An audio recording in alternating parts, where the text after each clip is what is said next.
दोस्तों, एक होता है अकेले रहना और एक होता है अकेले रह करके अकेला फील करना।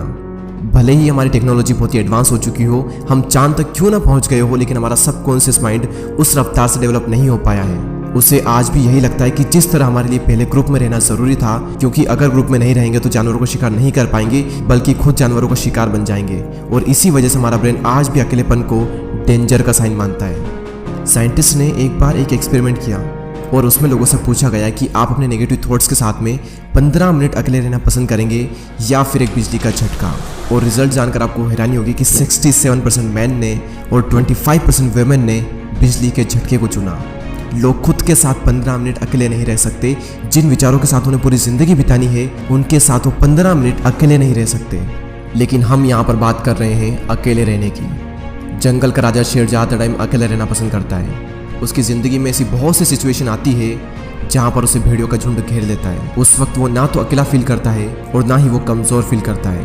उसे पता होता है कि इन सब के लिए तो मैं अकेला ही काफ़ी हूँ। और आप ये बात जान लो कि ग्रुप हमेशा फॉलोअर्स का होता है, लीडर अकेला ही लीड करता है। शेर अकेला किसी मजबूरी के कारण नहीं रहता, बल्कि वो अपनी चॉइस से अकेला रहता है। इस दुनिया के ज़्यादातर हाईली सक्सेसफुल लोग इंट्रोवर्ट हैं। इंट्रोवर्ट यानी कि वो लोग जिन्हें अकेले रहना पसंद होता है, जो लोगों में जाना पसंद नहीं करते। बिल गेट्स, जो कि माइक्रोसॉफ्ट के को फाउंडर है, 7 दिन के लिए बिना किसी टेक्नोलॉजी के अपने फ्रेंड्स एंड फैमिली से दूर रहकर अकेले रहते हैं। और इसका रीज़न वो ये बताते हैं कि इससे उनकी क्रिएटिविटी बढ़ती है, उनके माइंड में नए नए आइडियाज़ आते हैं। और अपनी लाइफ के कई सारे बड़े बड़े डिसीजन उन्होंने इसी दौरान लिए हैं। और ये सभी लोग किसी मजबूरी की वजह से अकेले नहीं रहते, ये अपनी चॉइस से अकेले रहते हैं, क्योंकि उन्हें पता होता है कि एक अकेला इंसान कुछ भी कर सकता है। अकेले रहने के 4 ऐसे फायदे मैं आपको बताऊंगा, जिन्हें समझने के बाद में आप भी अकेले रहना पसंद करोगे। पहला पॉइंट है बूस्ट क्रिएटिविटी। निकोला टेस्ला, जो कि एक महान वैज्ञानिक रह चुके हैं, जिसकी वजह से हमारे घर में इलेक्ट्रिसिटी आ रही है, जिनकी वजह से आज हम इतनी गर्मी में एशियन कूलर की हवा ले रहे हैं, जिन्होंने 300 से भी ज़्यादा इन्वेंशन किए हैं। उनका कहना यह है कि be alone that is the secret of invention, be alone that is when ideas are born. अकेले रहो क्योंकि यही वो समय है जहाँ पर आइडियाज़ पनपते हैं। अकेले रहो क्योंकि यही वो टाइम है जब इन्वेंशन होते हैं। निकोला टेस्ला जब खोज कर रहे थे तो उनके पास कोई भी ज़्यादा बड़ी टीम नहीं थी। उन्होंने ज़्यादातर जो इन्वेंशन है वो अकेले रहकर अपनी लैब में किए। और रिसर्च बताती है कि जब आप अकेले होते हो और कुछ भी नहीं कर रहे होते हो, तब आपके ब्रेन के DMN यानी कि डिफ़ॉल्ट मोड नेटवर्क में ज़्यादा एक्टिविटी होने लगती है। और इसी नेटवर्क की वजह से इंसान क्रिएटिव सोचता है, उसके ब्रेन में नए नए आइडियाज़ आते हैं। सर आइजैक न्यूटन को भी ग्रेविटी का आइडिया तब आया था जब वो अकेले एक एप्पल ट्री के नीचे बैठे थे।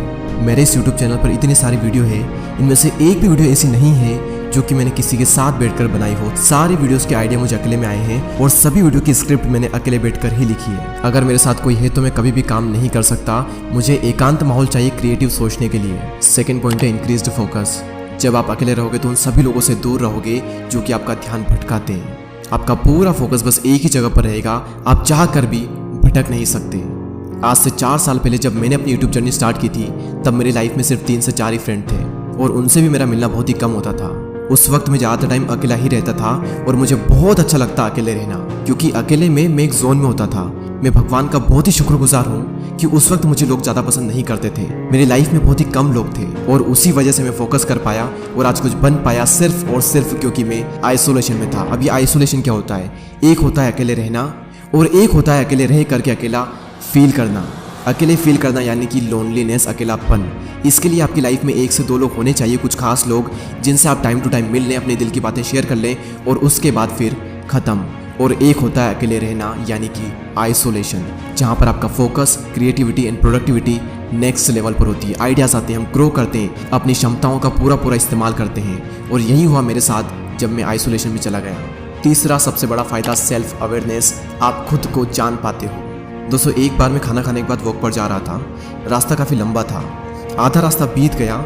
उसके बाद मैंने अपने एक फ्रेंड को कॉल किया और जब मैंने कॉल किया, जब मैं बातों में लग गया, मुझे पता ही नहीं चला कि कब रास्ता ख़त्म हो गया और कब मैं रिटर्न घर पर आ गया। यानी कि अगर हम किसी के साथ में हैं तो हमारा कितना ही टाइम निकल जाता है हमें पता भी नहीं चलता। बड़े बड़े रास्ते छोटे पड़ जाते हैं अगर हम किसी के साथ में होते हैं तो। लेकिन जब हम अकेले होते हैं तो वही समय, वही रास्ता थोड़ा लंबा लगता है और हम अपने बारे में ज़्यादा सोच पाते हैं। सेल्फ अवेयरनेस के लिए, खुद को जानने के लिए अकेले रहना बहुत ज़रूरी है। और अगर आपको ये लगता है कि आप सेल्फ अवेयर हो, आप खुद को बहुत ही अच्छे तरीके से जानते हो, तो आप सभी लोग ये बात जान लो कि 5000 ऐसे लोग थे जिनको ये लगता था कि वो सेल्फ अवेयर हैं, लेकिन जब उनका सेल्फ अवेयरनेस का टेस्ट किया गया तो उनमें से सिर्फ 10 से 15% ऐसे लोग थे जो कि सेल्फ अवेयर थे। जिन्हें अपना पेशेंट पता था, जिन्हें अपनी स्ट्रेंथ पता थी, जिन्हें अपनी वीकनेसेस पता थी। बाकी लोगों के अंदर सारी चीज़ें हैं लेकिन उन्हें पता कुछ भी नहीं है। तो अकेले समय बिताओ और खुद को जानो, क्योंकि जो पूरी दुनिया को जानने में लगा रहता है वो किसी को भी नहीं जान पाता, लेकिन जो खुद को जान लेता है वो सभी को जान लेता है। नेक्स्ट पॉइंट यहाँ पर आता है मास्टर योर इमोशन। यहाँ पर फिर से वही बात आती है कि जो इंसान अपने इमोशंस को समझ लेता है वो पूरी दुनिया के इमोशंस को समझ लेगा। Royal Enfield, Mountain Dew, Maggi और ऐसी और भी कई सारी कंपनी के आपने एडवर्टाइजमेंट जरूर देखे होंगे। ये सभी कंपनी जब भी ऐड करती है तो ये कभी भी अपने प्रोडक्ट के बारे में बात नहीं करती है। वो ये नहीं बताती कि इनके अंदर क्या क्या इंग्रेडिएंट्स है, क्या क्या स्पेसिफिकेशन है, इसका टेस्ट कैसा है। उनका सिर्फ एक मकसद होता है कि उस एड को वो लोगों के इमोशन के साथ में कनेक्ट कर दे, क्योंकि उन्हें पता है कि लोग इमोशनली ज़्यादा कनेक्ट होते हैं। अब सवाल यहाँ पर ये आता है कि ये जो मार्केटिंग कंपनीज है ये लोगों के इमोशन को समझ कैसे पाते हैं। सिंपल सा तरीका है कि ये लोग पहले खुद के इमोशन को समझते हैं, उसके बाद ये पूरी दुनिया के इमोशन को समझ जाते हैं। तो इन फ्यूचर में अगर आपको लोगों को इन्फ्लुएंस करना हो या फिर आपका कुछ भी ऐसा काम हो जहाँ पर आपको लोगों को इमोशनली कनेक्टेड करना हो, तो आपको खुद के इमोशन को मास्टर करना बहुत ज़रूरी है। और खुद के इमोशन को समझने के लिए आपको पहले खुद को समझना होगा, और खुद को समझने के लिए आपको अकेले रहना ही होगा। तो इसलिए अकेले रहें, एकांत में रहें और अपनी पूरी आत्मा एक काम में डाल दो। एक दिन लोग आपसे मिलने को तरस जाएंगे। दोस्तों इस वीडियो में इतना ही। अगर आपको ये वीडियो अच्छी लगती है तो लाइक करें एंड चैनल को सब्सक्राइब करके बेल आइकन को प्रेस करें। मैं आपसे मिलूंगा अगले वीडियो में, तब तक के लिए जय हिंद, जय भारत।